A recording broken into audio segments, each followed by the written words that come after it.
Shalom keluargaku yang kekasih di dalam Tuhan. Ketika kita menata hati kita dengan firman Tuhan, ketika kita menata pikiran kita dengan firman, dan ketika kita menata hidup kita dengan firman, sudah bisa dipastikan bahwa arah kehidupan kita tidak akan pernah tersesat, akan dipimpin dan dipandu oleh kebenaran firman Tuhan. Di renungan ini kita masih tetap berbicara tentang the power of unity. Hari ini kita akan mengambil di dalam Mazmur pasal 133 di ayat yang pertama sampai ayat yang ketiga. Nyanyian ziarah Daud, sungguh alangkah baiknya dan indahnya apabila saudara-saudara dalam diam bersama dengan rukun, seperti minyak yang baik yang di atas kepala meleleh ke janggut, yang meleleh ke janggut Harun dan ke leher jubahnya, seperti embun gunung Hermon yang turun ke atas gunung-gunung Sion. Sebab kesanalah Tuhan memerintahkan berkat kehidupan untuk selama-lamanya. Mazmur pasal 133 merupakan satu kehendak dan keinginan Tuhan kepada orang-orang percaya, kepada umat dan kepada gerejanya. Tuhan berharap bahwa kita semuanya membangun sebuah kehidupan yang penuh dengan kerukunan, di mana kita saling menghargai, di mana kita saling membangun, di sana kita saling memperhatikan, memberikan dukungan, dan memberikan daya motivasi yang baik supaya orang-orang kemudian menjadi penuh dengan penerimaan yang tulus ikhlas. Kerukunan di sana pasti juga akan berkembang untuk membangun sebuah kesehatian, kesepahaman, kemudian juga membangun sebuah penerimaan yang tanpa memberikan sebuah pembedaan. Nah, kekuatan kesatuan di dalam Mazmur itu ternyata di dalam praktikalitas kita itu memberikan sebuah infrastruktur atau jembatan atau membuka sebuah pintu bagi orang percaya menerima berkat-berkat yang datang dari Tuhan. Nah, berkat-berkat yang datang dari Tuhan itu menjadi sesuatu berkat yang tidak kita nikmati sendirian, tetapi menjadi satu berkat yang baik. Maka digambarkan dari atas kemudian turun ke bawah. Itu artinya bahwa berkat itu menjadi satu hal yang dapat dinikmati oleh beberapa orang. Pelajaran apa yang dapat kita petik hari ini berkaitan dengan the power of unity dari Mazmur pasal yang 133 ini? Yang pertama, biarlah hidup kita itu menjadi hidup yang dikendalikan atau digerakkan oleh prinsip kalkulator Allah. Bila kita menghitung dengan kalkulator kita semuanya, 1 ditambah 1 sama dengan 2.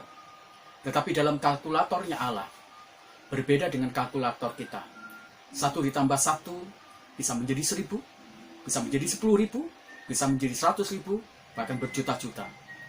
Karena bila orang berkumpul, 2 orang berkumpul bersehati, apalagi ditambah 1 orang yaitu Tuhan itu sendiri, maka di sana ada satu kekuatan, di sana ada kontribusi Allah yang luar biasa yang tanpa batas. 1 orang dapat mengalahkan 1000, tetapi 2 orang dapat mengalahkan lebih banyak lagi, apalagi disertai oleh Tuhan. Bukankah itu sebenarnya sedang dikerjakan Tuhan? Ketika ada kerukunan, di sana ada banyak orang percaya berdiam. Apalagi kita rukun dan berdiam bersama-sama dengan Tuhan, maka kita bukan hanya melihat berkat jasmani. Ada satu berkat luar biasa yang kita terima adalah berkat tentang kesatuan kita dengan Tuhan. Nah, kalau Tuhan ada bersama-sama dengan kita akan menikmati sesuatu yang luar biasa. Kalau sumber itu bersama-sama dengan kita, berdiam rukun bersama-sama dengan kita, maka kita menikmati sesuatu yang sangat luar biasa. Yonatan dan pembawa senjatanya pernah masuk dalam sebuah masalah yang sangat pelik. Jumlahnya cuma sedikit, 1 ditambah bujangnya. Dia tidak memiliki kemampuan secara senjata, alokasi senjata. Tapi apa yang terjadi ketika dia dan bujangnya, kemudian dia mulai menyatukan diri dia dengan Tuhan, di sana ada terjadi sesuatu kekuatan luar biasa. Yonatan bisa mengalahkan musuh Filistin yang jumlahnya lebih dari 10 orang. Nah, dengan senjata yang apa adanya. Apa yang terjadi ketika seseorang itu bersatu? Di sana ada berkat penyertaan, kekuatan, kuasa, dan berkat-berkat rohani dan berkat jasmani. Maka jangan pakai kehidupan kita dengan kalkulator diri kita. Kalau Tuhan memerintahkan kita untuk rukun bersama-sama, di sana ada sistem penghitungan Tuhan yang luar biasa yang terjadi dalam hidup kita semuanya. Jikalau kita jauh dari kerukunan, engkau yang akan susah. Karena engkau tidak disertai oleh Tuhan, dan kita tidak menikmati segala sesuatu yang baik di kehidupan kita. Itu yang pertama. Yang kedua, apa yang dipelajari dari Mazmur pasal 133 berkaitan dengan kerukunan atau kesatuan dalam hidup kita semuanya. Yang kedua, yang dapat kita pelajari adalah kesehatian itu menjadi sesuatu yang sangat penting. Kerukunan itu menjadi sesuatu yang sangat penting yang dimaui oleh Allah. Bapak Ibu yang kekasih dalam Tuhan, kerukunan itu tidak ditentukan dari sebuah jumlah. Kadang-kala kalau kita bicara tentang rukun, kita berbicara tentang jumlah orang. Kerukunan itu ditentukan oleh sebuah iman. Kerukunan itu ditentukan oleh sebuah perasaan yang sehat, pikiran yang sehat, yaitu pikirannya Kristus. Kerukunan itu ditentukan oleh sebuah ikatan persaudaraan yang dibangun dengan cinta kasih di dalam Kristus Yesus. Ketika kita membangun sebuah persekutuan cinta kasih di dalam Kristus Yesus, maka kita menjadi semakin menganggap dan memandang orang-orang lain itu menjadi sesuatu yang sangat penting dalam hidup kita semuanya. Mereka memberikan kontribusi sejarah-sejarah yang luar biasa. Mereka memberikan sebuah kontribusi untuk kemajuan-kemajuan dan pergerakan kita. Banyak orang berusaha untuk mengejar jumlah, tetapi tidak mengedepankan kedalaman persaudaraan, tidak mengedepankan kedalaman tentang ikatan hubungan yang sangat kuat, yaitu bagaimana kita bisa menerima dia dengan tulus, bagaimana kita bisa bersahati, bagaimana kita bisa membangun persaudaraan, bagaimana kita bisa membangun kesehatian, bagaimana kita benar-benar menikmati sebuah persekutuan yang indah luar biasa. Orang-orang yang tidak berpikir tentang kerukunan, maka dia akan berani mengorbankan diri kita atau teman-temannya. Orang-orang yang tidak memikirkan tentang sebuah kerukunan, maka orang-orang itu akan memilih untuk menghalalkan segala cara, bahkan menjual nama baik atau menjual saudaranya sendiri untuk kepentingan-kepentingan dan agenda kita. Nah, pelajaran yang kedua dari kesatuan yang memiliki dampak dan kuasa luar biasa adalah kita dibangun dalam sebuah konsep kesehatian. Kita dibangun dalam sebuah penerimaan yang tulus. Kita dibangun dalam sebuah hubungan ikatan persaudaraan dalam Kristus Yesus yang sangat kuat. Sehati berarti kita terikat dalam sebuah kesatuan hati yang luar biasa. Sepikir berarti kita diikat dalam sebuah pikiran yang sama. Sevisi berarti kita diikat oleh visi yang sama. Kemudian ketika kita bicara tentang sepersekutuan, seroh, kita diikat oleh sebuah persekutuan dan roh yang sama, yaitu roh Allah, yaitu persekutuan di dalam Kristus.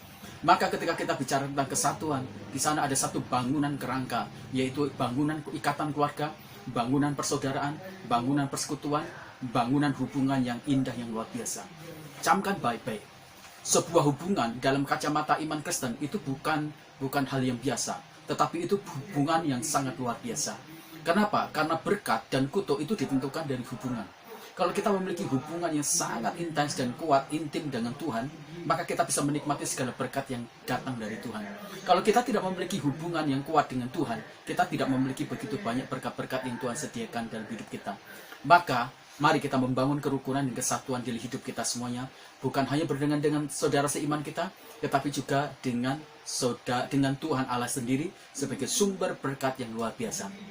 Yang ketiga, apa yang dapat kita pelajari dari kesatuan dan kerukunan yang digambarkan oleh Mazmur pasal 133 ini? Yang ketiga adalah kesatuan itu ternyata mempercepat berkat untuk dapat kita nikmati bersama-sama. Berkat itu ternyata memang kita tahu butuh alokasi waktu, karena di sana ada proses waktu yang luar biasa. Di sana ada effort, ada usaha, ada perjuangan, yang bahkan hanya kemudian kita doakan saja. Kehadiran berkat ternyata menurut pemazmur itu bisa dipercepat. Itu bisa benar-benar kehadirannya itu kemudian bisa mengalami proses-proses, ya kita bisa katakan proses-proses seperti jalan tol yang luar biasa.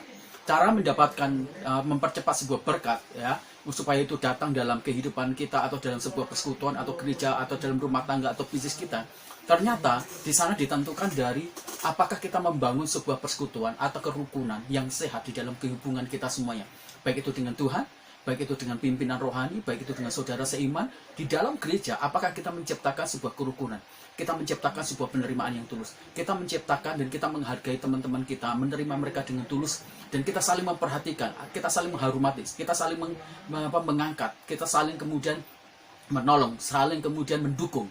Nah, jikalau itu terjadi, Alkitab berkata di dalam Mazmur itu, berkat itu ternyata dicurahkan di sana, dipercepat di sana. Maka bersatulah, rukunlah, sebagai bagian keluarga gereja, rukunlah sebagai bagian keluarga persekutuan, rukunlah sebagai umat Tuhan, supaya kita bisa menikmati berkat datang yang dari Tuhan dipercepat di dalam hidup kita semuanya. Bapak Ibu yang kekasih di dalam Tuhan, sebuah kondisi yang seringkali bertentangan, yang tidak rukun, itu justru akan menghancurkan dan menghambat berkat-berkat datang dalam hidup kita semuanya. Bapak Ibu lihat sejarah bangsa Indonesia. Bagaimana kerukunan yang dikoyak-koyak itu ternyata memecahkan sebuah proses berkat yang harusnya diterima dengan cepat, akhirnya kemudian terkendala, kemudian tertunda, dan kita bisa tidak mendapatkan hasil yang maksimal dalam segala kebaikan, dalam berkat-berkat yang baik, dalam sejahtera dan kemakmuran. Kenapa? Karena ada pertikaian, karena ada pertengkaran, karena hal yang buruk, karena ada fitnah, karena ada chaos, kekacauan yang diciptakan, karena ada kebencian di sana. Maka putuskan segala sesuatu yang tidak baik di dalam hidup kita semuanya. Mari kita menjadi orang yang rukun, mari kita menjadi orang-orang yang saling menghargai, saling memperhatikan, saling menopang, supaya berkat Tuhan itu dicurahkan di dalam kehidupan kita, gereja kita, persekutuan kita, rumah tangga kita, bahkan bisnis kita yang kita mulai.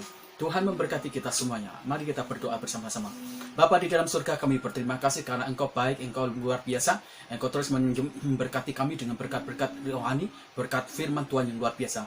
Hari ini kami dikuatkan lagi supaya kami menjadi rukun untuk mempercepat berkat-berkat rohani, berkat jasmani dalam hidup kami semuanya. Dan kami menempatkan saudara-saudara dan keluarga-keluarga kami menjadi satu bagian yang sangat penting, karena kami harus membangun hubungan itu. Dan itu juga Tuhan menolong kami semuanya untuk kami memiliki satu hati, satu perasaan dalam satu tempat, sehingga pada akhirnya kami benar-benar menjadi satu pribadi yang terikat dan tidak dipecahkan oleh apapun juga.